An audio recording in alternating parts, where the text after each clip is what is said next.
Olá, estamos aqui de volta com o segundo bloco e para você que chegou aí agora, nós estamos com o doutor Leandro Almeida Assunção, que é oncologista clínico, e nós estamos com o tema o câncer no homem, né? O que você precisa saber, quais são os cuidados, se realmente vocês conhecem o seu corpo. E aí a gente já discutiu aqui algumas situações no primeiro bloco e vamos continuar agora aí no segundo bloco, né, doutor Leandro? E aí a gente tem aqui uma pergunta que é a seguinte: o câncer de próstata só atinge ou só é apenas em pacientes idosos, em pessoas idosas, doutor? Esclarece para a gente um pouquinho a respeito disso. Então, o câncer de próstata pode atingir qualquer homem em qualquer faixa etária, mas é mais comum acontecer a partir dos 60 anos. Quanto mais cedo for o câncer de próstata, mais agressivo ele é. O paciente mais jovem que eu tenho é de 37 anos e que fez uso de anabolizantes. Então, acabou antecipando o tumor de próstata. Por isso, o uso de substâncias hormonais é perigoso para o desenvolvimento de tumores. Nós temos que fazer a utilização de medicações de qualquer forma com prescrição médica. Mas o câncer de próstata é mais comum com o envelhecimento. E uma estatística muito interessante no estudo.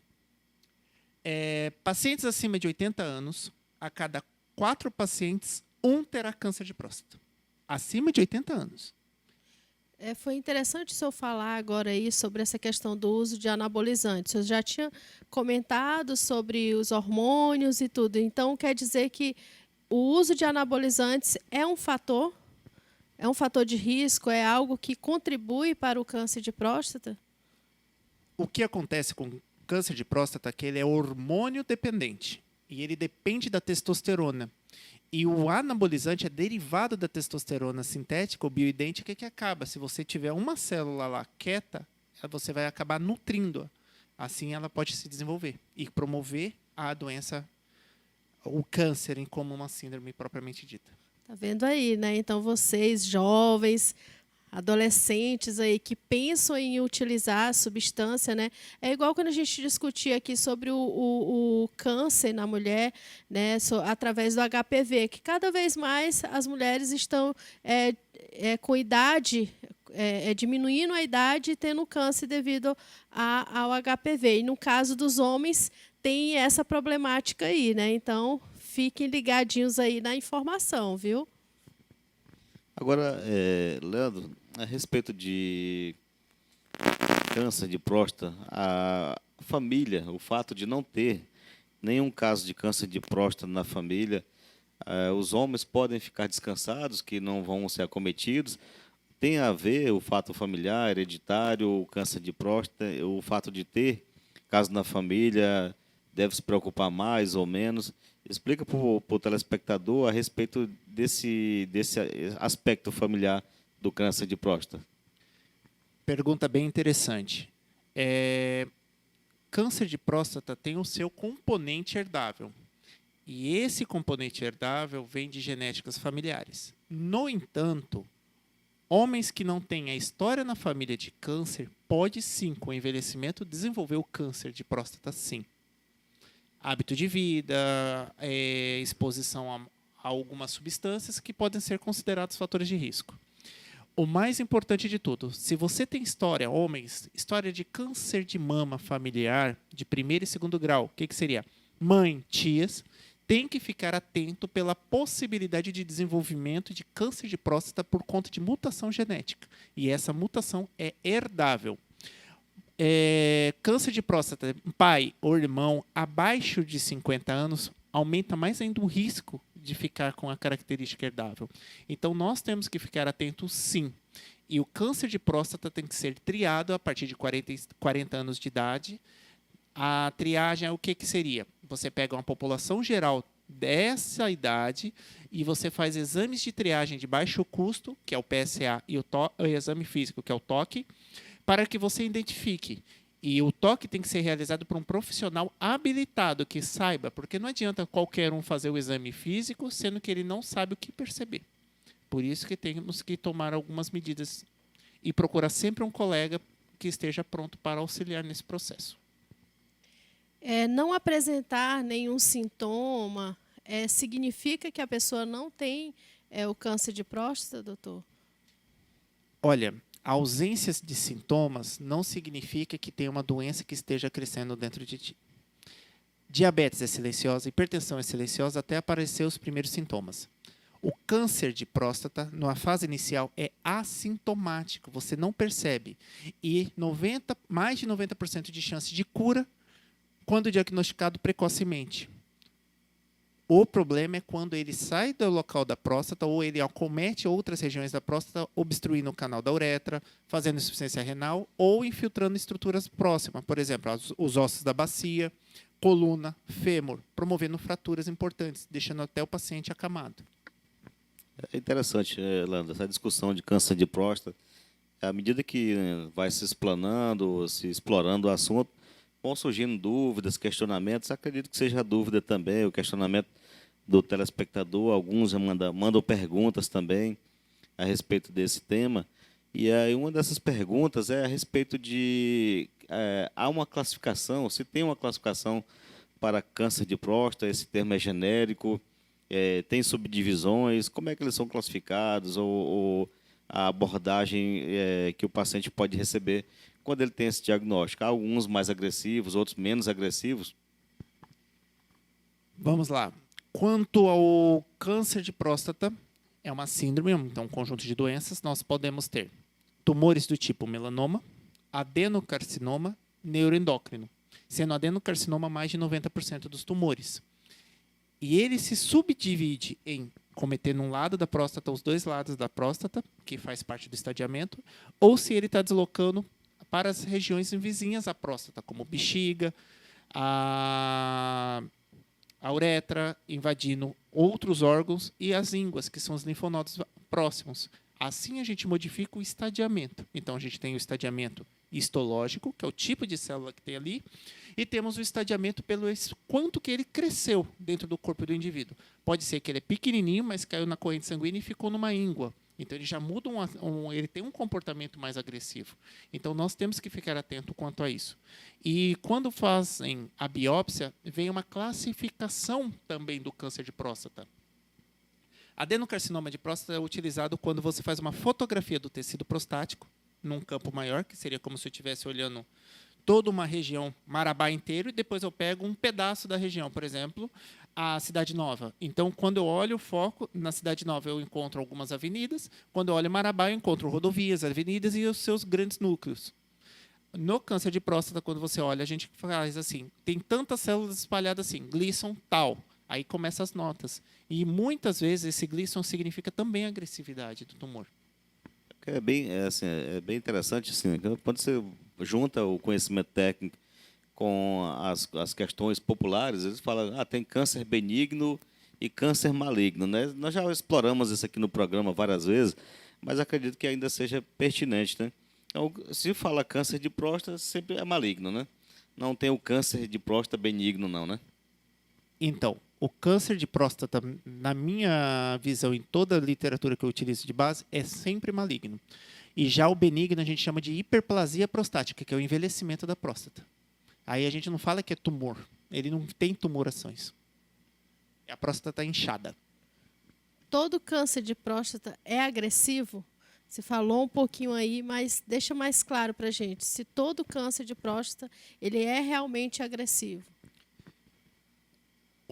Uma coisa muito interessante é que o câncer de próstata no envelhecimento acima de 70 anos, ele é menos agressivo do que quando você pega um jovem de 50, 60 anos, por conta do hormônio. Então, a agressividade é pela quantidade de testosterona circulante e a atividade celular. Pode ver que um jovem cresce, desenvolve, cicatriza rápido, melhora rápido de alguma doença. O idoso é mais lento. Então, essa particularidade faz a diferença também na célula tumoral.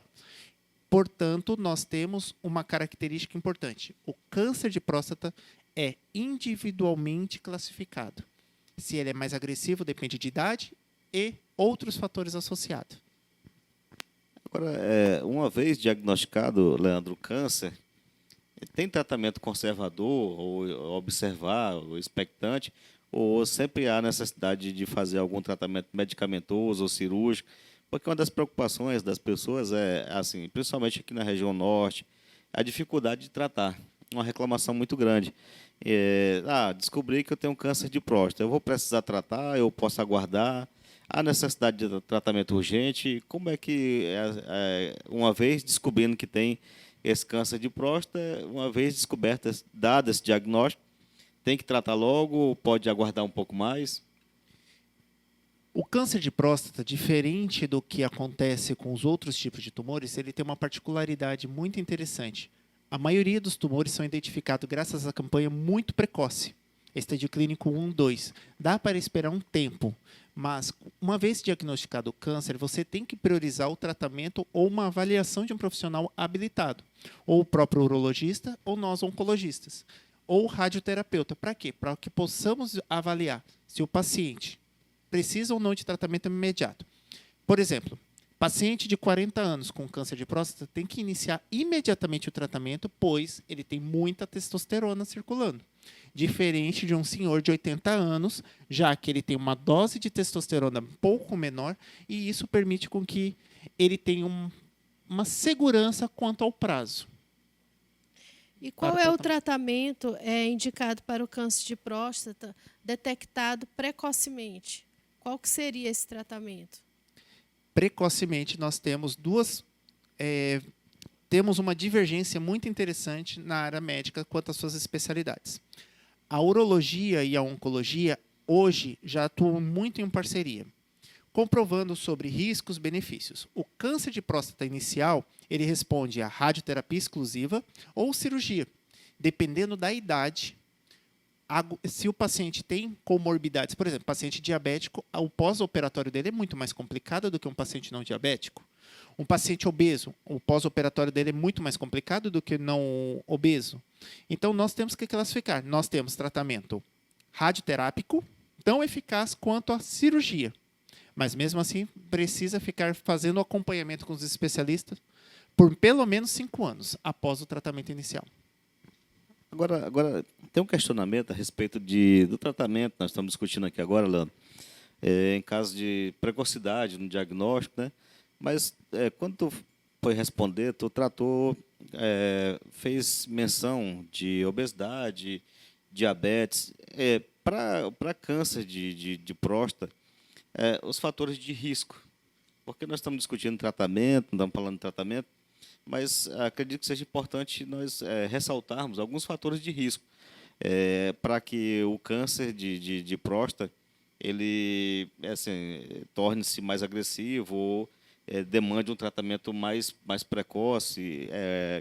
Esses fatores de risco aqui na região, por exemplo, foi colocado em evidência que alguns casos são muito precoces aqui, né? Até câncer de pênis foi colocado, né? Quais os fatores de risco que podem ser elencados aqui agora para que até o telespectador possa se cuidar melhor? Primeiro de todos, obesidade. O Wilde comenta muito isso sobre a produção do hormônio que a obesidade promove. É uma sequência de hormônios e processos inflamatórios que você acaba comprometendo também a próstata. Então, a obesidade é o primeiro. Síndrome metabólica. Outra situação. O diabetes favorece uma série de desencadeamento e é um fator de inflamação. E inflamação crônica pode sim ser um fator de risco para um quadro precoce da situação do paciente oncológico. E história familiar. O tabagismo e o etilismo, o alcoolismo entram nesses fatores também? Para a próstata, não, mas para a bexiga, sim. Então, muitas vezes o paciente apresenta uma alteração de PSA e, na verdade, é um câncer de bexiga que invadiu a próstata. Então, o tabagismo, etilismo e consumo de entorpecentes como a maconha, maconha é natural, não existe isso. Tem substâncias cancerígenas também na maconha. Então, ela acaba sendo depositada na bexiga e desenvolvendo tumores na bexiga que pode infiltrar a próstata, aparecer no PSA elevado e, quando você vai ver, é um câncer de bexiga que infiltrou a próstata. Agora, outra questão é a respeito também, até acho que foi colocado aqui no início do programa, a facilidade ou até o cuidado que as mulheres têm em procurar o quanto antes tratamentos, buscar meios preventivos, orientação para se tratarem ou até para evitarem que algo surja. Os homens, eles ainda sofrem com a dificuldade, não sei se o machismo ou se a falta de informações ainda a essa altura, apesar de todas as redes sociais, as informações, eles acabam retardando. E o diagnóstico tardio, ele dificulta o tratamento, complica ou demanda um tratamento mais complexo, Leandro? Quanto maior o tamanho do tumor, mais agressivo tem que ser o tratamento para uma melhor resposta clínica. Infelizmente, o paciente que tem um câncer muito grande, muitas vezes a gente não consegue combatê-lo. Aí nos obriga a fazer tratamento para controlá-lo, para não deixá-lo crescer mais. Isso a gente chama de tratamento paliativo. Ele pode vir a morrer de outra coisa, mas a gente vai trabalhando para não deixar com que ele se espalhe. Então, pode até já ter comprometimento ósseo, na verdade. Exatamente. A região ali da bexiga e próstata toda comprometida também. Canal da urina infiltra tumor para dentro da bexiga, o paciente começa a urinar sangue, pode entrar em insuficiência renal por conta de obstrução e ir para hemodiálise, que são as complicações tardias. Ou seja, vamos cuidar da prevenção, da obesidade, do diabetes também, uma qualidade de vida melhor, para que diminua o risco, né? E tenho reparado e confirma com as ideias dos artigos que eu estou vendo, a prática de atividade física regular auxilia na prevenção de 99% dos tumores preveníveis. Então, atividade física, boa dieta e controle de peso são fundamentais para o controle da doença, para evitar que ele prolifere. Uma coisa que eu vejo que ainda existe muito é o tabu, né? Assim, é a dificuldade que os homens têm de falar nisso. Sempre que fala tem aqueles risos, né? Tem aquela, não quero fazer, eu ainda não estou na idade, já está com 60 anos e ainda está dizendo que não está na idade de fazer o exame, né? E aí vai levando. E quando vê, já está em estágio já avançado. Isso chega muito para o senhor no consultório, doutor? Esse tipo de situação onde a pessoa ainda, aquele tabu, não quer falar sobre o assunto, nem sobre o exame? Então, como que os pacientes têm um bloqueio naturalmente que ocorre, nós fizemos um protocolo para poder trazer esse paciente. A gente faz um PSA. Se esse PSA vier alterado, a gente repete o PSA informando que existe a possibilidade de se manter alterado em fazer o exame físico. Pergunta se está tendo algum sintoma, ensina como que tem que se preparar para um novo PSA, para depois, dependendo da alteração, se faz o exame físico, já encaminha diretamente para a biópsia. Então, nós temos como fazer um controle para trazer esse paciente. Não é vem a consulta que vai ser examinado. Não, calma, vamos conversar, vamos ver pressão. Preparo psicológico ali, né? Acolher. Vamos falar aquilo, acolher o paciente é o melhor método que nós temos. Porque muitas vezes esses pacientes possuem dificuldade de acesso e outras importantes. Meninos, uma curiosidade. Qual o testículo que é mais baixo? Vocês conhecem? Isso é uma pergunta interessante. Muitos não sabem. Qual que é mais baixo que o outro? Então, eles não conhecem a própria genitália. Eles não conhecem... Pessoal, qual que é o lado do corpo que é assimétrico ao outro? Lança essa pergunta. Vou procurar no Google. Eu sei que é acesso, mas é interessante você buscar isso, o autoconhecimento, e nisso nos ajuda. Pronto, fica o recadinho aí para você, viu? E nós já estamos aqui encerrando o segundo bloco, meu Deus, e um monte de perguntas ali ainda para a gente estar fazendo. Não esqueçam de baixar o nosso aplicativo, tá? Vai lá no Play Store e baixa Missão Saúde, tá? E lá tem várias informações para você. E não saia daí, fique ligadinho aí que já já a gente volta com mais um bloco do Missão Saúde na TV.